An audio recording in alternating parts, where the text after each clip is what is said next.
তো hey guys, কেমন আছো তোমরা সবাই? অ্যান্ড স্বাগত জানাচ্ছি আমি নতুন একটা ভিডিওতে। যে আজকে আছে ডিএমপি, জাস্ট আমি ডিএমপি চাইছি। তো 1 ঘন্টা, অলমোস্ট 1 ঘন্টা হয়ে গেছে। তো 1 ঘন্টার মধ্যে আমি কমসে কম অনেক সময় শিখছি। বলি যে মারুন্ডা, এটা অলমোস্ট পুরো মোটামুটি শিখে লেছি। আমার 10% থেকে 70% শিখে লেছি, আর বাকি কিছু রয়েছে 3%। ওকে, তো 3% শিখা হয়ে যাবো অলমোস্ট। আর আমার আছে না, ওই সময় আছে না, পড়ানোর পরে গিয়ে আমার সাইকেল হ্যান্ডেল বেঁকা হয়ে গেছে। তুমি জাস্ট একবার দেখাই, তোমরা এমনি বুঝবে নি কেমনে। অলমোস্ট এইখান থেকে এখানে লাগছিল, মানে পড়ানোর পরে পুরো এটা ব্যান্ড হয়ে গেছিলো এদিকে, চাক্কা দিকে, আর এটা আসলো এদিকে। তো এই মুস হয়ে গেছে গা, অলমোস্ট ব্রেকিং অ্যান্ড তেল টেল সব বার হয়ে গেছে গা, পুরা কিতা কম, পুরা সাইকেল অলমোস্ট পুরা খাতারনাক হয়ে গেছে ভাই।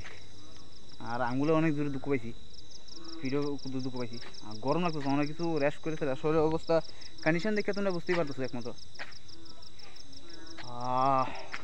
আর কত সময়, 1.5 ঘন্টার মতো করুন, এরপর আমার ভাইও আইব। তারপরে আমার ভাই ক্যামেরাটা ধরবো, আর আমি একটু স্ট্যান্ড ব্যাগারও করুম। দেখি আইনি কইছি তো আইব। তো কিছু হইলেও তোমাদের দেখানোর চেষ্টা করুন আমি কতদূর মারতে পারি। আর ওখানে আমি শীতকালে ফটাফট